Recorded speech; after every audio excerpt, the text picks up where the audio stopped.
J'ai commencé à faire le régime avec le médicament magique, là, comment ça s'appelle, le truc. L'insuline? C'est pas de l'insuline, c'est un truc qui rajoute, je sais pas exactement, c'est un rapport avec ça, ça joue sur ah oui, c'est mon ami l'enregistrement, non, en fait, c'est qu'on étudie. Ouais, voilà, ne parle pas du régime. Ok. Ah bah bref, voilà, non mais ça va, bon, j'ai ma fille, elle est partie en Eretz, elle va être incorporée dans l'armée. Elle était revenue pour Pessah, elle va être incorporée, elle va être attachée dans l'armée, je pense, la semaine dans 2 semaines, quelque chose comme ça. Oh. C'est un extrait que je te dis, voilà, c'est bon. Mais elle ne veut pas en combat, donc ça va, je pense pas. Bref, voilà. Et en tout cas, moi, si tu veux, non, pour moi, c'est les 24 000 élèves de Rabbi Akiva, c'est difficile, honnêtement. C'est le truc toujours bateau qu'à chaque fois je raconte, tu vois, qu'à chaque fois que mon Rabbi disait sur ça, sur le Nagou Kavod basé, tu vois, ça veut dire la vraie question, c'est de savoir c'est pourquoi est-ce que, tu vois, c'est puisque la Mishnah, si tu veux, la question déjà, c'est-à-dire l'Agmara, c'est l'Agmara, elle est dans Psachim, elle dit que voilà, les 24 000 élèves de Rabbi Akiva, ils sont morts entre Pessah et Shavuot, et parce qu'ils ne faisaient pas des honneurs les uns aux autres, et ils sont morts de quoi? Ils sont morts avec une midax, avec une, a priori, Baskara. A priori, c'est une, comment dire, c'est une épidémie, tu vois. C'était une La épidémie. dysenterie. Dysenterie ou quelque chose comme ça. Maintenant, tu vois, tu vois, honnêtement, tu vois, après, quand tu regardes dans Wikipédia, etc., tu vois que, tu vois, J.B. Soloveitchik et compagnie, ils disent, ouais, c'est pas, eux, ils pensent qu'ils ont été, en fait, massacrés par les Romains, et qu'en fait, qu'en fait, si tu veux, le Talmud, il n'a pas voulu le dire, et qu'en fait, ça veut dire, voilà, que c'est un truc comme ça, tu vois, j'en sais rien, moi, je sais pas, tu vois, honnêtement, moi, je crois pas, parce que, tu vois, la Gemara, tu vois, elle avait pas peur de dire que les Romains, ils ont fait des pogroms, tu vois, ça veut dire à plein d'endroits, tu vois, que même même si on n'a pas vraiment avancé tellement dans la Gemara là-bas, mais si tu regardes, tu vois, dans la Suga, dans la Gemara qu'on faisait avant, dans l'Etzach Israël, avec Anisakin, qui parle sur la destruction de Jérusalem, il parle des massacres des enfants, etc., qui avaient été faits. Tu vois pas, en fait, tu vois pourquoi ce massacre-là, ils n'auraient pas voulu en parler, quoi. Et après ça, tu vois, ça veut dire, tu vois, à moins que tu vois que c'est possible que les sages de la Gemara voulaient se désolidariser de Rabbi Akiva. C'est ça, tu vois, ça veut dire, c'est vrai, tu vois que ça veut dire, il y a une interprétation comme ça, tu vois. Je veux dire, c'est une possibilité. Moi, de toute façon, j'adhère pas à ça, mais je veux dire, c'est très possible. Il y a toute une lecture comme ça qui dit, tu vois, qu'on voit bien que, dans la Gemara, on voit bien que les Tanaïm de l'époque de Rabbi Akiva, ça veut dire Rabbi Akiva, ça veut dire, grosso modo, c'est un supporter de Bar Korba. A priori, tu vois, c'est pas pour rien que, en fait, qu'il a été tué par les Romains, tu vois. C'est-à-dire que c'est clair qu'à mon avis, lui-même, si tu veux, selon la Gemara, il a été mis à mort parce qu'en fait, il avait enseigné la Torah en public.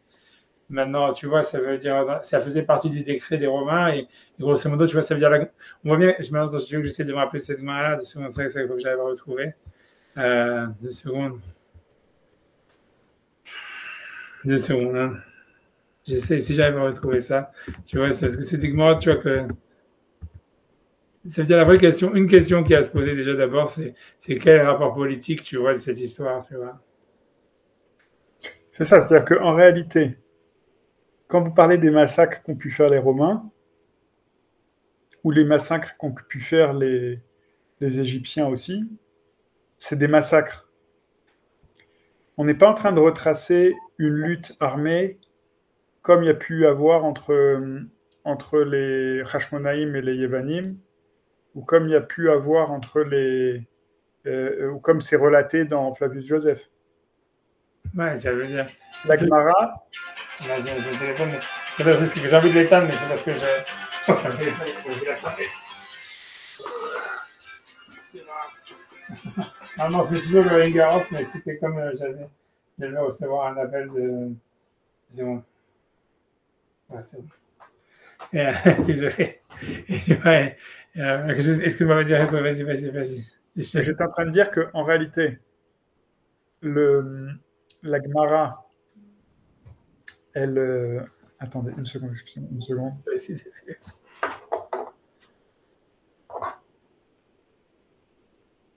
Chérie, ma chérie, rien de grave, c'est juste que j'ai pas fait un copier-coller avec le bon texte que j'avais écrit, mais c'est pas grave, aucune importance. Je suis en train d'étudier avec le Rav et je te dis quand j'ai fini. Donc, en réalité, et puis c'est un peu toute la question aussi de comment on prépare un peuple à perdre son identité politique pendant 2000 ans, en lui disant, nous, on est un peuple de, de, de moutons qui devons endurer, qui devons nous faufiler pour essayer de survivre et de limiter au maximum. Et c'est peut-être pour ça aussi qu'il n'y a pas que Sefer Maccabim, il n'est pas retenu dans le Tanakh. Dans le Tanakh, qu'il n'y a pas non plus de Maseret Maccabim. C'est Hanouka, tu veux dire, ouais. C'est Hanouka, qu'il n'y a pas de comment dire, qu'il n'y a pas de qu'est-ce que je voulais dire d'autre, qu'il n'y a pas de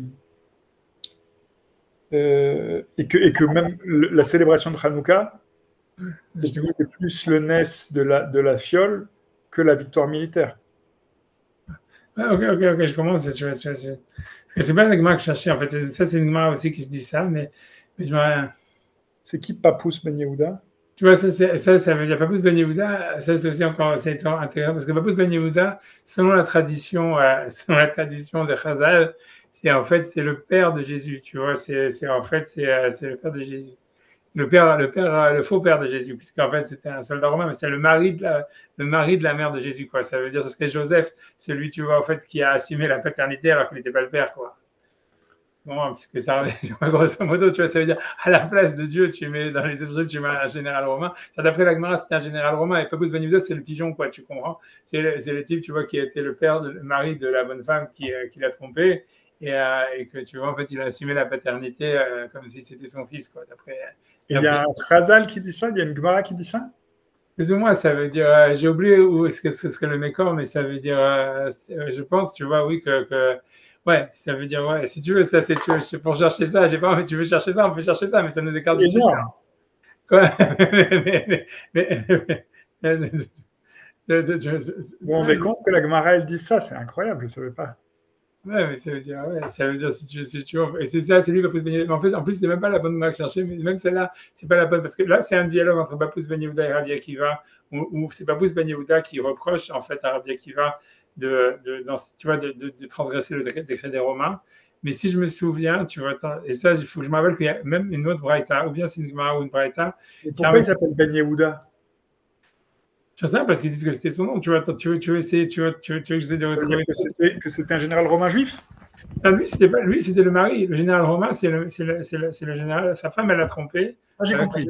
Mais ce Papous Ben Yehuda, qui était ce général romain, comment il s'appelle Ben Yehuda s'il s'appelle? Non, c'est pas le général romain. Papous Ben Yehuda, c'est pas le général romain. C'est le juif qui était le mari de la femme qui l'a trompé avec un général romain. C'est-à-dire Jésus, en fait, si tu veux, c'est le fils d'un général romain qu'il a eu par une femme juive qui a trompé son mari avec lui, tu vois. C'est-à-dire, Papous Ben Yehuda, c'est le mari, en fait, de Marie-Magdeleine, quoi. Ça veut dire d'après le... Non, de Marie, pas Marie-Magdeleine. Ouais, je sais, mais parce que tu vois, d'après la Gemara, Marie-Magdeleine, c'était elle la mère de Jésus, tu vois. C'est d'après la Gemara.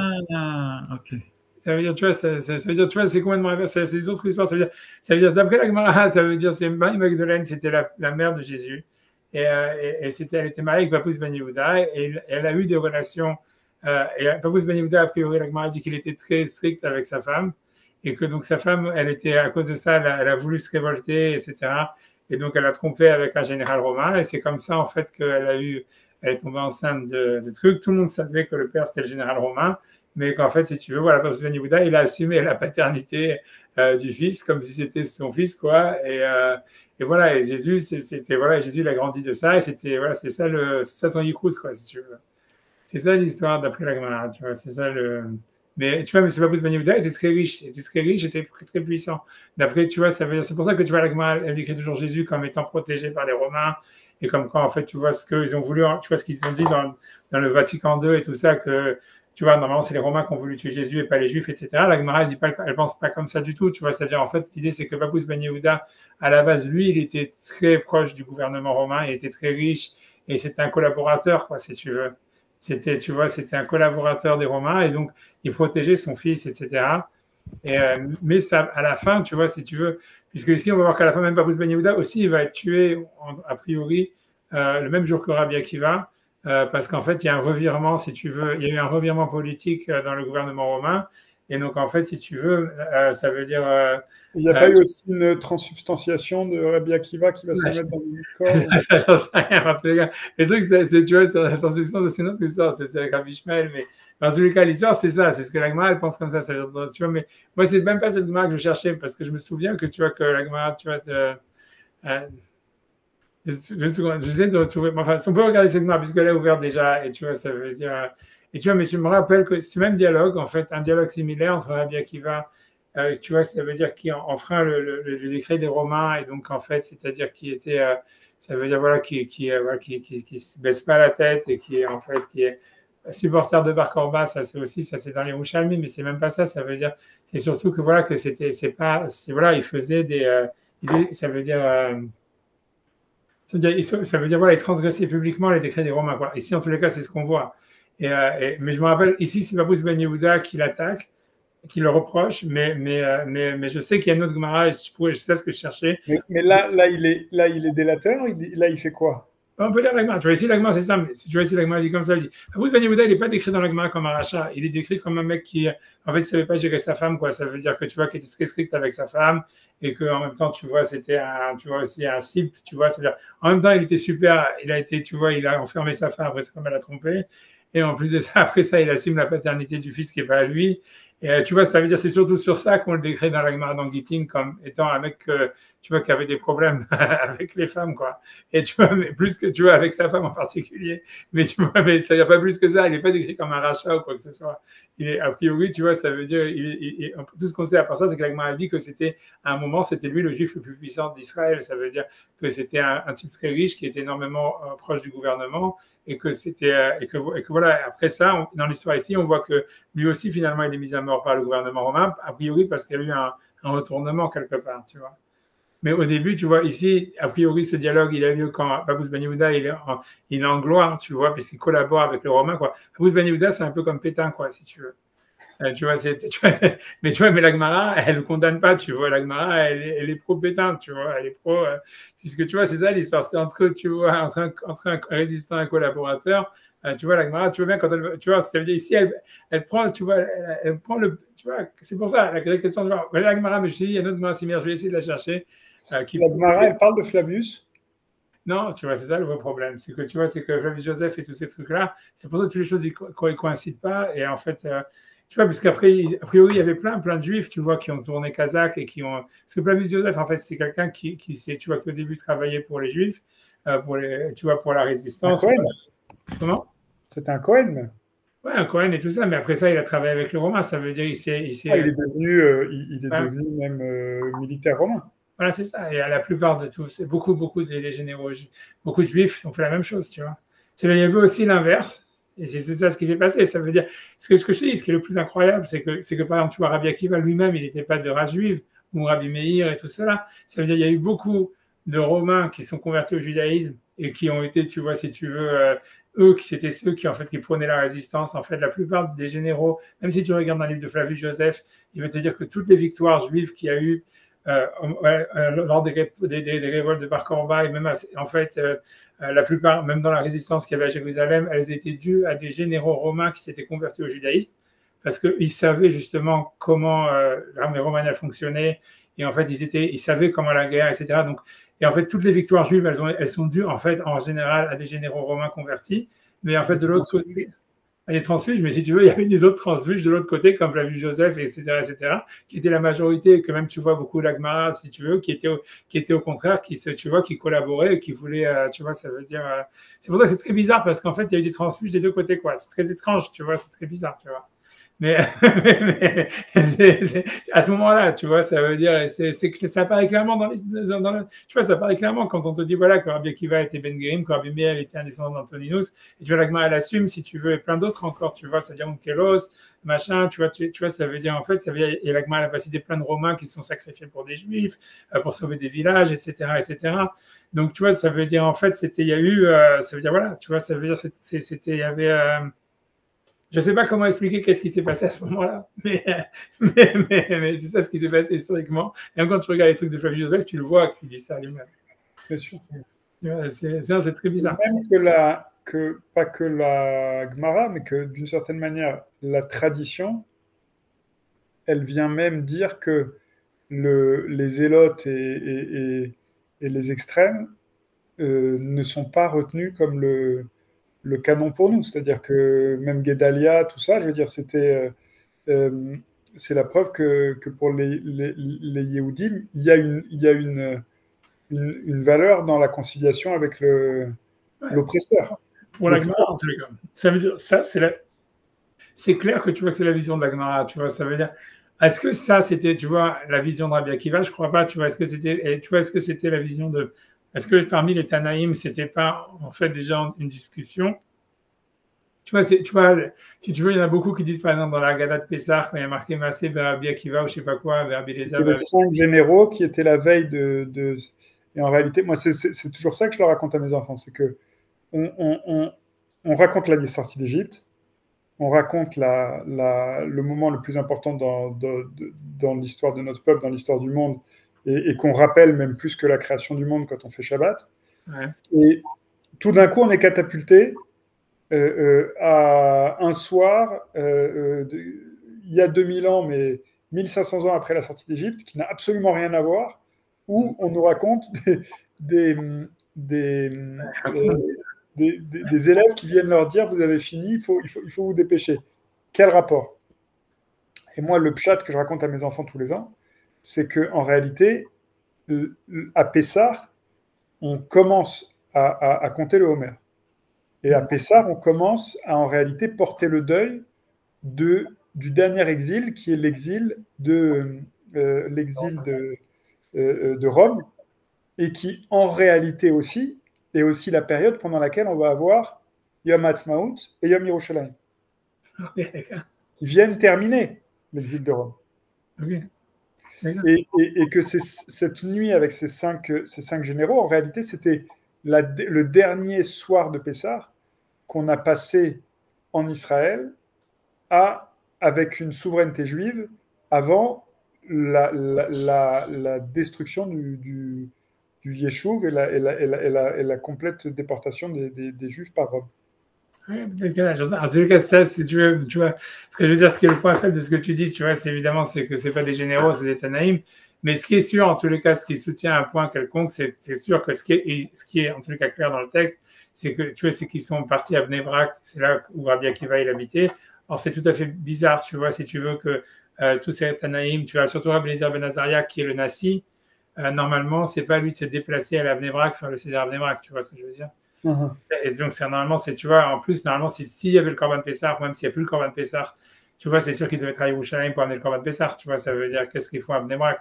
Et moi, ce que je leur raconte à mes enfants en plus pour leur donner la dimension encore plus dramatique, je leur dis, en réalité, c'était les 5 derniers Jedi qui faisaient la guerre contre l'Empire et ensuite, ça va être la dernière bataille au cours de laquelle vont mourir les 24 000 derniers Jedi qui existaient et ils vont rester et on va être obligé de basculer sur une identité juive qui n'est plus rien à voir avec l'identité juive guerrière qu'on avait.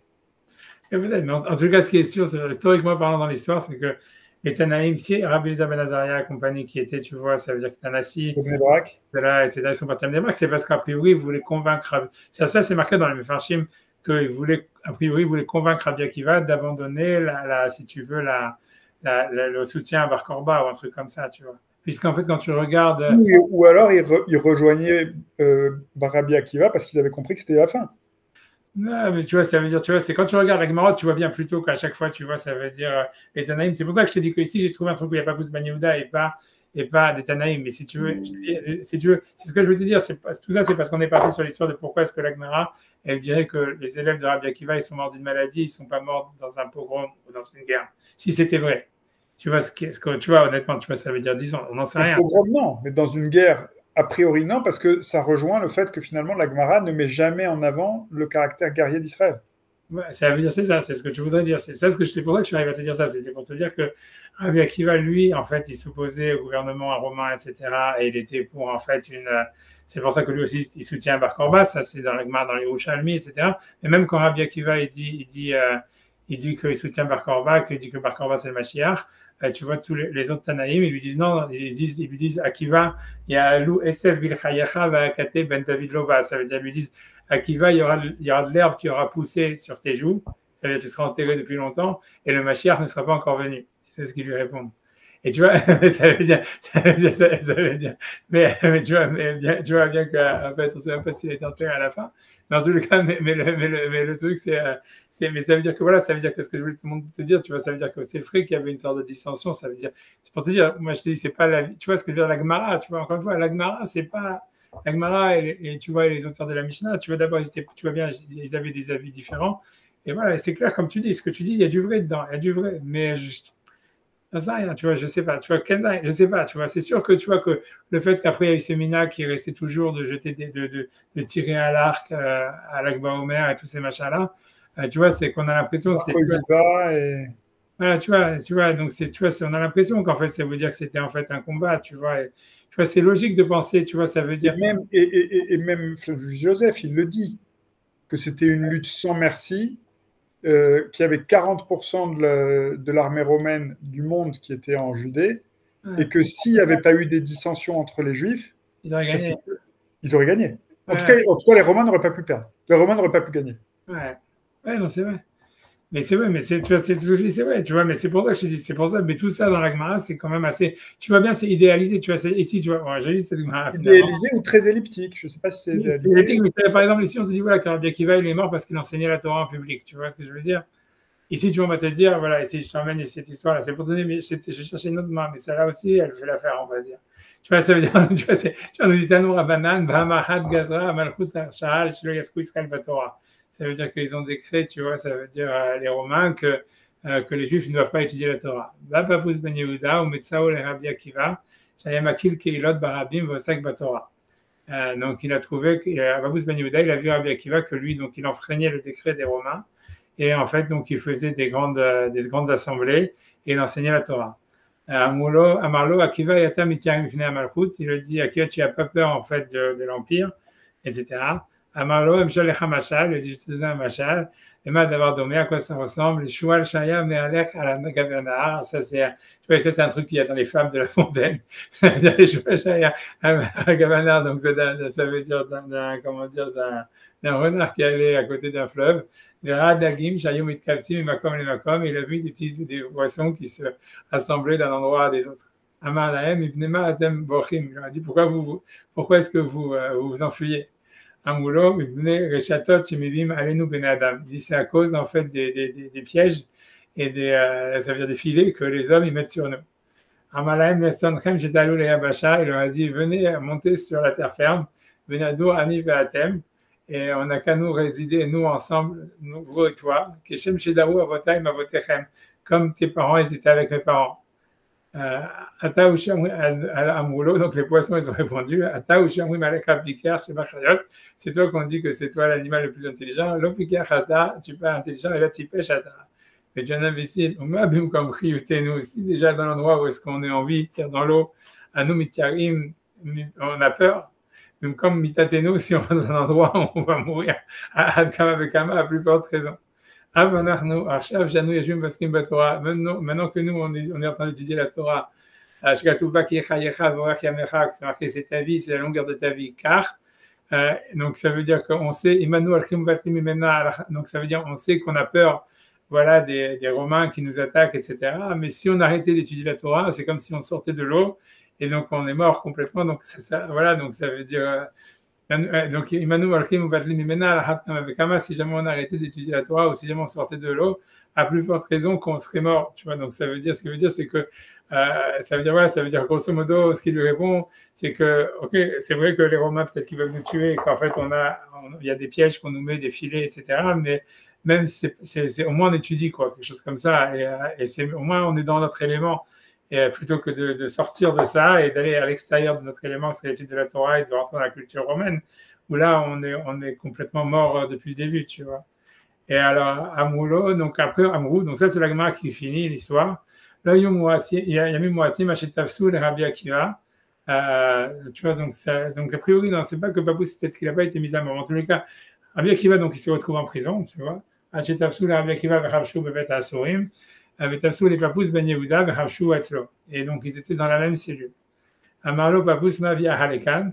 Alors, donc papous, il lui a dit, qui c'est, donc après, oui, c'est Rabbi Akiva qui dit à papous, qui c'est qui t'a amené ici? Et Amar lo, il lui a répondu, papous, Ashkech Rabbi Akiva, shenitfas al divrei Torah. Ça veut dire, oh, es-tu Rabbi Akiva, que toi, en fait, tu as été mis en prison pour une raison, ça veut dire pour la Torah. Alors, il a les papous, shenitfas al dvarim betelim, alors que moi, j'ai été mis en prison pour des bêtises, tu vois, ça pour rien, tu vois, ça veut dire, voilà, je vais après, on nous raconte le récit de la mort de Rabbi Akiva, mais je me souviens, 2 secondes, qu'il y a une passage. Quitte à mourir, autant mourir voilà, ça veut dire pour une cause. debout que de mourir. Voilà, c'est ça, mais ça veut dire, c'est pour ça que je te dis que la Gemara, elle idéalise, tu vois, l'histoire de Rabbi Akiva, c'est parce qu'elle en fait, tu vois, un truc que c'était pour la Torah, tu vois, alors qu'en fait, quand tu lis Flavie Joseph et tout ça, tu as plus l'impression que c'était un truc pour l'indépendance d'Israël, et que tu vois. Je sais pas, pour moi, il y a une grosse différence parce que tu vois, il y a un truc qui est vachement nié quand même, tu vois, c'est-à-dire par les Chazal, c'est que, tu vois, c'est les Romains, ils en avaient rien à foutre de la Torah, ils avaient rien contre la Torah, ils voulaient que de l'argent. Vous dites que c'est l'argent. Vous dites que c'est une histoire d'argent. Il n'est pas besoin de tous les historiens romains. Les Romains, ils n'avaient pas l'habitude de faire des guerres idéologiques. Ils n'ont jamais essayé d'évacuer les religions, de faire des guerres. C'était des mecs que tout ce qui les intéressait, c'était l'argent et le pouvoir.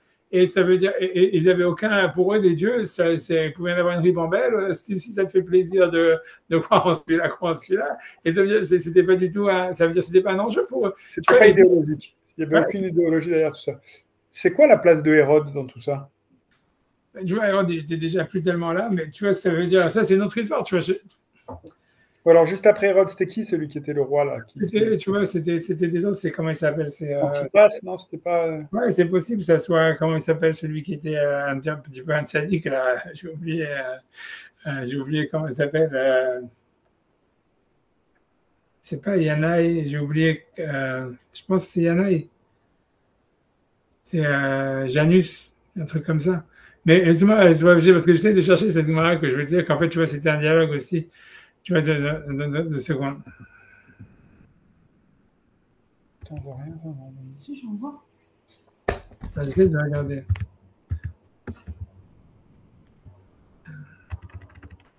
Chirel, t'as fait n'importe quoi, c'est pas Raphaël qui est parti, c'est ma sœur. Il a enlevé sa. C'est bon.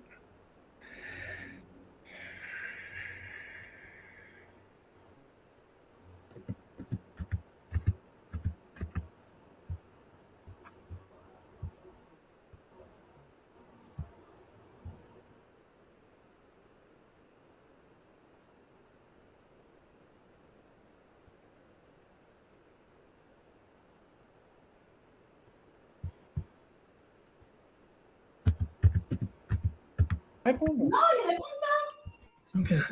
Pourquoi on te laisse en l'air comme ça?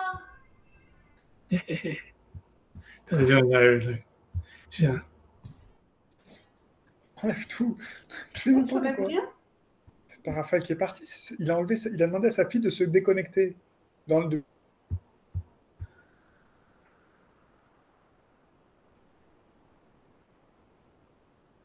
Désolé, je suis avec vous. C'est parce que j'essaie de me rappeler qu'il y avait, une marque, tu vois, que c'est des Tanaïm qui avaient. Déjà, tu vois, il y avait déjà dans notre histoire, tu vois. Laisse-moi réfléchir, tu vois, des secondes. Je ne sais pas si c'est pas quand Rabbi Shimon Bar Yochai va voir Rabbi Akiva en prison. Des secondes. Je sais rien faire.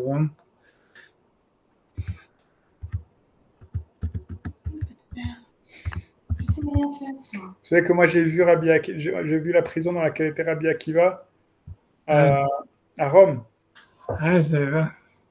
À côté du Colisée, il y a un sous-sol dans lequel il y avait Rabbi Akiva qui était entreposé, et c'était aussi la prison dans laquelle ils avaient mis Vercingétorix. C'est là-bas qu'ils les mettaient, les personnes de haut rang, avant le Colisée. Et donc, là, j'ai déjà dans la chasse avec moi, mais je sais pas voir.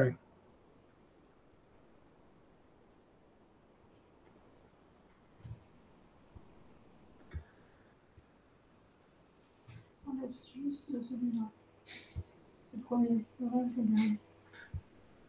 J'arrive pas à me souvenir, tu vois, ça veut dire. Mais je me rappelle qu'il y avait que cette histoire-là, tu vois, où en fait on leur reproche à Rabbi Akiva de faire, ça veut dire de s'opposer, de s'opposer publiquement au décret romain. Tu vois, ça veut dire c'est des Tanaïm, c'est pas simplement Papous Ben Yehuda qui lui a dit, c'est des Tanaïm qui étaient contre. Mais j'arrive pas.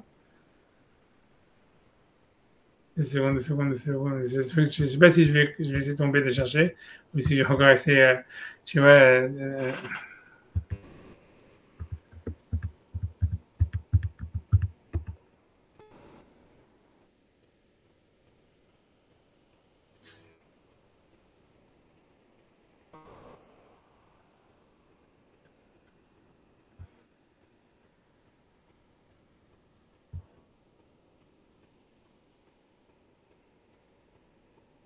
J'essaie encore une seconde.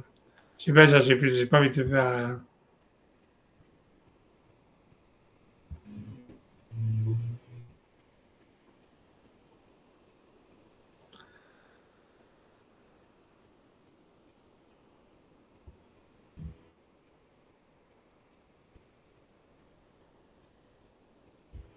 J'arrive pas à retrouver. Mais je me rappelle qu'il y a soit un Midrash, soit une Gemara, etc., qui dit qu'en fait, tu vois, ça veut dire que c'est pas simplement.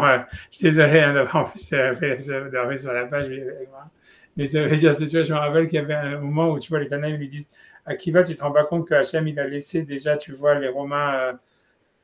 Tu vois, ça veut dire, tu vois, ça veut dire, il a laissé faire, ça veut dire, il les a laissés gagner des batailles, etc. Pourquoi tu continues à t'opposer? Tu vois bien que c'est fini, tu vois, ça veut dire que c'était déjà, tu vois, que, et il lui dit ça, et lui, et tu vois, et Rabbi Akiva, tu vois, ça veut dire, laisse-moi,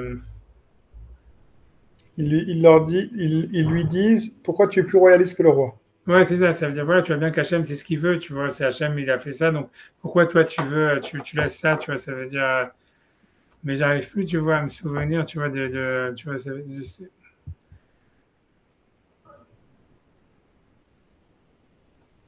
tu vois, j'ai pas envie, je pourrais le chercher, mais je n'ose pas le faire parce que j'ai peur que ça me prenne du temps, c'est tout, tu vois. C'est pour ça, tu vois. Mais je sais qu'il y a une marque comme ça et ça justifierait ce que tu veux dire, en fait, voilà, qu'en fait, il voulait pas dire que c'était dans un combat, et des choses pareilles, mais j'en sais rien, tu vois, moi-même, ouais, ouais, c'est beau, j'en sais rien, moi, je suis pas convaincu de tout ça, tu vois. Tu vois, ça veut dire, parce que tu vois, d'un autre côté, tu vois, de dire l'ona gukavod zebazé. C'est sûr que c'est bizarre de dire que les gens, ils sont morts parce qu'ils ne se sont pas fait des honneurs les uns aux autres, tu vois, ça veut dire, ça, c'est, tu vois, que je sais Ça pas comment. rejoint aussi le parce que quand on dit l'odnagu kavod zelezé, c'est pas nécessairement à l'intérieur de chaque zougote que l'un l'autre ils se respectaient pas. Ça peut Ouais, être qu'il y avait des dissensions et ça rejoint peut-être aussi ce que dit comment il s'appelle Flavius Joseph quand il dit ce n'est que lié aux dissensions que la guerre a pu être gagnée par les Romains. ouais, non, ça c'est certain. Ça c'est ce que l'Agma dit. Ça c'est l'Agma dit avec, tu vois, que chacun. Donc c'est la même chose, là, sauf. Ouais, je sais, tu vois, j'en sais rien, tu vois, parce que tu vois, l'Agma dit oui que c'est à cause de Sinatrinam. Tu vois bien que c'est l'Agma qu'on est en train de faire avec l'histoire, tu vois, avec, tu vois, ça veut dire.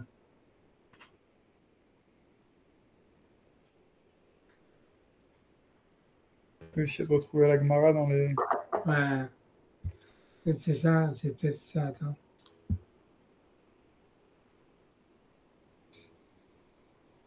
Voilà, c'est ça. Tu vois, c'est ça. C'est pas sur Rabbi Akiva, donc c'est un des autres Harogé Malchut. C'est ça, c'est le mot que je cherchais. Tu vois, c'est marqué Tanoura Banam Chala Rabbi Yosef Ben Kisma. Donc Rabbi Yosef Ben Kisma, c'était un autre qui était dans la même veine que Rabbi Akiva, a priori. Tu vois, mais là, si tu veux la différence, tu vois, c'est que ici, elle est, si tu veux, tu vois, c'est la Santana, quoi. C'est Rabbi Hamna Ben Teradion.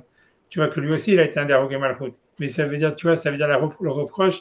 Tu vois, c'est lui qui dit, tu vois, en fait, à ceux qui s'opposent, si tu veux, de s'arrêter. Tu vois, c'est dit par un Tana, c'est pas Papous Ben Yehuda. Papous Ben Yehuda, c'est comme un milliardaire, quoi. Si Papous Ben Yehuda, à l'époque de Blagma, c'est comme Donald Trump. C'est la même chose, tu vois, Elon Musk. C'est, tu vois, un mec super friqué, complètement débile, tu vois. Et tu vois, ça veut dire, Comme Trump et Musk, ça me va, moi. ouais, voilà, bon, ouais, tu vois, c'est le même genre, tu vois, c'est-à-dire, c'est pas des, tu vois, c'est ça, c'est des gens, tu vois, ça veut dire, L'Agma dit, tu vois, il y a un midrash qui dit, Shavat et Gaon ou Zerem, Zezou Papous Ben Yehuda. Ça veut dire qu'a priori, c'est un type très, très puissant, qui, tu vois, ça veut dire qu'il était, voilà, qui avait beaucoup de pouvoir, beaucoup d'argent. et que en fait, le juif, il se reposait sur lui, mais que lui, il était vachement, en fait, pour la collaboration avec les Romains, quoi. Et, ça, tu vois, donc c'est pas un Tana, si tu veux, tu peux te dire, voilà. Par contre, ici, tu vois, ici, voilà, ici, c'est un Tana qui dit ça, tu vois, c'est ça ce que je cherchais. Parce que m'a dit, tu vas Tanou Rabbanan, Shechala, Rabbi Kisam, Rabbi Yossi ben Kisma. Donc, Rabbi Yossi ben Kisma, donc, tu sais, il faut voir qui c'est aussi, il a aussi plein d'autres histoires sur lui, maintenant, il faut rechercher. En tout cas, Allah, Rabbi Hanina ben Teradion, les Vakro. Rabbi Hanina ben Teradion, je crois que c'est un des 10 qui a été aussi tué par les Malkout, je crois. Hein. Tu vois, Amarlo Hanina Achi, donc c'est ça, Et Hanina ben Teradion, lui, il est mort parce qu'il continue à donner la smicha et à enseigner la Torah. Si tu vois, c'est lui qui est mort quand il a demandé à ses élèves, ils avaient un interdit de faire la smicha. Les Romains, ils avaient fait un interdit de faire la smicha, et lui s'est mis entre deux villes, il a donné la smicha sur des montagnes, et les Romains sont venus pour le tuer, il a dit à ses élèves, fuyez, et moi, comme ça, et moi je vais me laisser tuer, comme ça vous allez survivre, vous allez pouvoir continuer, etc. Tu vois, ça c'est Rabbi Hanania ben Teradion, il est mort comme ça. Tu vois, mais ici, on nous dit, tu vois, que Rabbi Yossi ben Kisma, tu vois, justement, il le critiquer pour son caractère, pour faire, tu vois, la résistance, tu vois, aux Romains. Parce que marqué, tu vois, que Rabbi Yossi ben Kisma, Rabbi Hanina ben Teradion Evakro, Amalo Hanina Achi, Yata Yodea Sheumazo Mina Shamayim Imlechua. Ça veut dire, tu sais pas que ça veut dire que c'est Hachem qui a fait que les Romains ils soient les Melachim. Chez Chiva et Beto, Vesarfa et Echalo, Veraka et Chasida, Vevda et Tovav, Vadaï Nikayamet. Il dit la preuve, tu vois, ça lui dit la preuve que c'est Mina Shamayim, que les Romains, si tu veux, c'est Mina Shamayim. Et ça, si on applique ça aux nazis, ça serait une preuve, tu vois, au contraire. C'est parce qu'il dit, tu vois, la preuve, c'est que, tu vois, ils ont détruit le Beth Amikdash. Ils ont, tu vois, ils ont détruit tout. Ils ont tout brûlé le Echal, etc. Ils ont tué les Chassidim, les Tzadikim. Yevda et Tova, ils ont tué les meilleurs juifs. Et Adaï Nikayamet. Et tu vois qu'elle est encore en plein pouvoir. Ça, je dis que par rapport aux nazis, tu vois qu'ils n'ont pas duré longtemps, tu vois. Mais ici, la preuve, c'est de dire, voilà, tu vois, c'est un royaume. Tu vois, c'est pas comme les nazis, tu vois, que c'était un truc, tu vois, on va dire, que c'était presque suicidaire comme manière, tu vois, de gouverner, quoi. Donc ça, tu peux dire, c'est pas Minashamaim, tu vois, si tu peux dire que ça, tu vois, c'est un truc qui vient à cause de la violence des gens, etc. À supposer que les nazis n'existent plus. Ouais, mais bon, en tout cas, ils n'ont pas une Malchoute Kayamet, ça c'est sûr. Tu vois, en tout cas, mais c'est-à-dire que les Romains, ils avaient une Malchoute Kayamet, c'est ce qu'il dit, tu vois, ça veut dire, c'est un gouvernement qui fonctionne, etc. Mais Hitler, il a été mis en place par les Américains. Ok, peut-être, j'en sais rien, mais c'est normal, que c'est. Ah, mais non, quand tu c'est pas, les Américains ne sont quand même pas des nazis. Ouais, bon, peu importe, tu vois, ça veut dire, j'en sais rien, c'est pas le sujet, en tous les cas, a priori, en tous les cas, lui, la preuve qu'il dit, tu vois, c'est dire que voilà, ils ont détruit le Beth Amikdash, ils ont tué les Chassidim, ils ont tué les plus grands juifs, etc. Toi, tu continues à t'occuper de toi. Voilà, mais ça fait un mounach lecha v'chekecha, parce qu'après, lui, il a été brûlé, voilà, lui, pardon, il a été brûlé avec le Sefer Torah. Mais c'est un mounach lecha v'chekecha, et toi, en plus, tu continues à garder un Sefer Torah avec toi. Amarlo, Mina Shamayim Yerachamou. Ça veut dire Hachem, que Hachem il a pitié de moi, ou Hachem il a pitié sur moi, ou sur le clan d'Israël, c'est ce qu'il lui répond, tu vois. Et tu vois, Ben Kisma, il lui dit, Amarlo Ani Omalechad Varim Shel Ta'am, moi je te dis des choses de raison, maintenant Merli Mina Shamayim Yerachamou. Ça veut dire, toi tu me dis, ça veut dire tu me rends pour un imbécile, quoi, grosso modo. Et Atma ni Moïsrefu Atra Bet Sefer Torah Baesh. Ça veut dire que, et comme je te dis, tu vois, c'est que l'Agma, elle dit qu'à chaque fois que tout le Saragam Malchut, ils ont été maudits par des Tanaïm qui se sont. Alors, tu vois, même Rabbi Akiva, si tu veux, comme je t'ai dit que Rabbi Akiva, l'Agma, elle explique que pourquoi est-ce qu'il est mort, parce qu'en fait, c'est Rabbi Eliezer qui l'avait maudit. Parce que, comme Rabbi Eliezer, il avait mis, tu vois, c'est la cause du Kherem qu'ils avaient mis sur Rabbi Eliezer, et que Rabbi Eliezer a dit, voilà, vous n'êtes pas venu étudier pour moi, etc. Donc, vous allez tous mourir, il dit là-bas, Bemita Meshuna, par les Romains, etc. Mais ici, c'est la même chose, tu vois, c'est comme si, en fait, tu vois, c'est comme si on a l'impression qu'ils n'arrivent pas, la Gemara, elle en veut, en tous les cas. On voit bien, en tout cas, c'est Rabbi, ça veut dire comment il s'appelle, c'est Rabbi Yossi ben Kisma, qui maudit Rabbi Hanania ben Teradion, en lui disant qu'il va être brûlé avec son Sefer Torah, ce qui lui est vraiment arrivé. Tu vois, donc tu vois, ça veut dire qu'il le maudit, tu vois, les gars, donc c'est très fort comme truc. Tu vois, et Amarlo Rabbi, parce pourquoi il le maudit? Parce qu'il enseignait la Torah en public avec le Sefer Torah, tu vois, contre le décret des Romains. Où est-il le maudit? Je vois pas qu'il le maudit complètement. Parce que lui dit, tu vois ce qu'il lui dit, lui il a répondu, Rabbi Hanania ben Teradion, Et il lui a répondu, Minashem Yirachamou. Ça veut dire, tu vois, ça veut dire Hachem, il aura pitié de moi, ou eux, ils ont traduit, il aura pitié de moi, et je vais venir à pitié sur le clan Israël, ou j'en sais rien ce que ça veut dire, tu vois. Et Rabbi, comment il s'appelle, Rabbi Yossi Ben Kisma, lui, quand il entend ça, il prend ça pour une insulte, tu vois, en disant, tu vois. Ça, il dit, Taméani, c'est-à-dire que je suis vraiment un imbécile. Non, je serais étonné si, je serais étonné. Oui, tu vois, mais c'est une étonné malédiction. ou je serais vraiment un imbécile si effectivement ils vont pas te brûler toi et ton Sefer Torah. Mais c'est une malédiction, tu vois, ça veut dire, tu vois, à l'autre, il lui dit, Minashem Yirachamou, tu vois, normalement, s'imagine, toi, tu dis. C'est pas une malédiction, mais il lui dit, regarde, ouvre les yeux, il lui dit, ouvre les yeux, rends-toi compte de la situation, sois un petit peu plus réaliste que purement, comment dire, optimiste mais surtout, comment dire, dans un truc occulte, quoi. Il lui dit, arrête de sortir, sors de ton mysticisme qui n'a aucun sens. Ouais, au détail moderne. De la réalité de ce qui se passe sur le terrain. Ok, mais tu vois, c'est ce que je veux dire. Moi, j'en sais rien. Moi, ça veut dire, quand tu discutes avec des rabbinim, tu vois ce que je veux dire. Tu vois, surtout, tu vois, quand tu vois de l'époque de la Mishnah, etc., normalement, tu vois, ça veut dire, normalement, tu vois, ça veut dire, si jamais tu vois Rabbi Hanan Darden, tu vois, Rabbi Yossi Ben Kisma, il aurait dû arrêter là la discussion, tu vois, en disant, OK, le mec, il n'est pas d'accord avec moi. Tu vois, moi, ça m'arrive des milliards de fois, tu vois, ça veut dire que quand moi je discute avec des grands rabbinim, tu vois, ça veut dire que, tu vois, que tu sois plus jeune ou pas plus jeune, mais que toi, tu n'es pas d'accord, ou dans le cas, tu poses des questions, et que le type, tu vois, il voit que de toute manière, tu vois, si tu t'en, ça veut dire qu'il ne pourra pas vraiment répondre à ce que tu lui dis, etc. Donc, tu vois, il arrête, tu vois, il dit, OK, tu vois, c'est ça ce que tu penses, tu vois, ça veut dire l'idée, c'est, tu vois, si c'est ça ce que tu penses.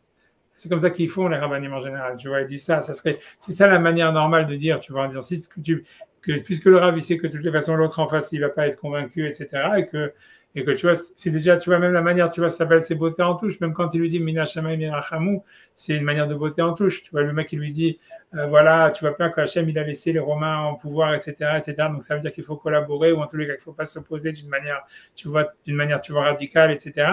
Et lui dit Minashem Mirachamou, ça veut dire peut-être tu as raison, mais je peux pas être d'accord avec toi, mais je peux pas te l'expliquer, tu vois, grosso modo. Et normalement, tu vois, ça veut dire, grosso modo, tu vois, il y a plein de fois des discussions comme ça entre les rabbinim. Ça veut dire, si tu vois, normalement, c'est comme ça, tu vois, et ça se termine là. Ça veut dire, en fait, voilà, ça c'est ton point de vue, ça c'est mon point de vue. Voilà, c'est comme ça, tu vois, je veux dire, c'est vrai que pour toi, ça fait pas sens ce que toi tu dis, mais pour moi, ça fait pas sens ce que tu dis.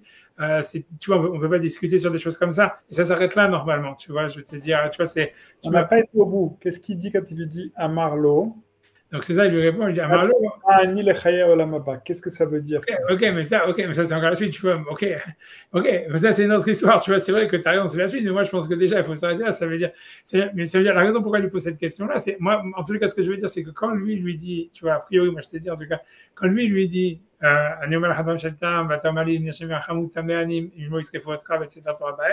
c'est une malédiction, tu vois. Ça veut dire, c'est pas une malédiction mamache, tu vois, puisqu'il n'a pas dit, tu vois, mais quand on dit, je serais étonné que ça n'arrivera pas, tu vois, c'est pas, tu vois, ça veut dire, c'est pas comme si c'est deux personnes qui discutent dans un bar ou tu vois, ou deux businessmen et tout ça. Tu vois, moi, si je pense quelque chose sur un arabe ou sur n'importe qui, que ce qu'il fait, ça va mal se terminer, tu vois, et que je lui dis, tu sais, tu devrais pas le faire, et il dit, bon, c'est pas grave, Hachem aura pitié de moi. Je lui dis, ok. Tu dis pas, ça m'étonnerait que tu vas pas terminer crevé comme ça. Tu vois, ça veut dire, tu vois, quand un arabe il dit ça, c'est très grave, tu vois, c'est pas grave, mais ça veut dire c'est une sorte de malédiction, tu vois, tu vois, parce que surtout à leur époque, tu vois, que Tamil Hachamim, quand il disait quelque chose, c'était quelque chose qui s'accomplissait, tu vois, parce qu'il y a le truc, tu vois, des Tzadik Gozer, Kadosh Baruch Kayem, ça voulait dire en fait, une fois qu'il avait dit ça, c'est comme si, tu vois, il lui avait condamné à mort, tu vois. Ça veut dire, c'est sûr que ça lui est arrivé, c'est ce qui lui est arrivé d'ailleurs, mais ça veut dire, mais ce que je veux dire, tu vois, c'est très grave, tu vois, c'est très grave, ça veut dire, normalement, la discussion, elle aurait dû s'arrêter là, tu vois. Mais Nacham Yerachamou, ça veut dire le mec qui botte en touche et refuse de discuter d'une manière rationnelle sur ce sujet, ce qui se comprend parce que, tu vois, c'est un peu, tu vois, si tu veux, il y a des exemples comme ça, tu vois, comme le Chazonish, tu vois, quand il y avait Rav Kook, le Chazonish, tu vois, à l'Ema Shalom, tu vois, quand tu regardes les lettres, tu vois que le Chazonish et tu vois Rav Kook, et, à un moment, et tu vois, ils refusent de discuter entre eux de problèmes de politique. Parce qu'ils disent, tu vois, en fait, ça, c'est des questions de foi, de Emouna, de Hashkafa et tout ça. Et il n'y a aucune rationalité là-dedans. Donc, ça ne sert à rien d'avoir des argumentations dessus. Tu vois, c'est comme ici. tu vois, ça, c'est une discussion que c'est clair que tu ne peux pas avoir de. Quelqu'un, il te dit, voilà, tu vois bien qu'Hachem, il a fait que les Romains, ils ont le pouvoir, etc., il faut collaborer. Et l'autre, il pense, non, il faut faire, tu vois, il faut s'opposer, etc. C'est pas rationnel, tu vois, quel que soit. C'est des chronotes qui s'affrontent. Voilà, c'est ça, c'est des chronotes qui s'affrontent. Et puis, normalement, deux rabbanim, tu vois, qui se respectent. Tu vois, il dit, voilà, Minacham Rahamou, c'est une manière, tu vois, de voter en touche et tu vois, de pas vouloir entrer dans une situation ni agressive, ni rien, etc. Et ça s'arrête là, tu vois. C'est sûr que quand tu vois, ça veut dire Rabbi Yossi Ben Kisma, il dit, tu vois, c'est super étonnant et si tu veux, c'est super agressif de la part de Rabbi Yossi Ben Kisma et ça veut dire, tu vois, et ça montre à quel point pour lui c'était quelque chose, tu vois, de grave. C'est suicidaire en réalité. Voilà, c'est suicidaire, mais c'est en même temps suicidaire, mais grave aussi, tu vois. Sinon, il aurait dit, ok, le mec il dit Hachem Hachamoum. Moi j'aurais dit, un arabe normal, il dit Amen, Amen, tu vois, qu'Hachem il est pitié de toi, tu vois. Tu lui dis pas, non, tu vas. Non, parce qu'en réalité, il parle des conséquences pour tout le peuple. Possible. Ouais. Arabe, je suis désolé, je dois vous quitter parce qu'il faut que j'aille chercher ma fille à la piscine. Merci beaucoup, ça m'a fait beaucoup de bien de réétudier avec vous. J'étais vraiment dans une séquence pas facile pour moi et je sais que vous aussi vous êtes passé par des moments qui étaient difficiles et je vous souhaite encore beaucoup de courage pour avancer par rapport à tout ce que vous avez vécu. Et si Dieu veut, semaine prochaine, c'est bon pour vous? On confirme le matin et voilà. Avec Bezrat Hashem. La semaine prochaine, jeudi, c'est Yom Ha'atzmaut. Est-ce que vous voulez qu'on essaye de faire peut-être le mercredi, Yom HaZikaron?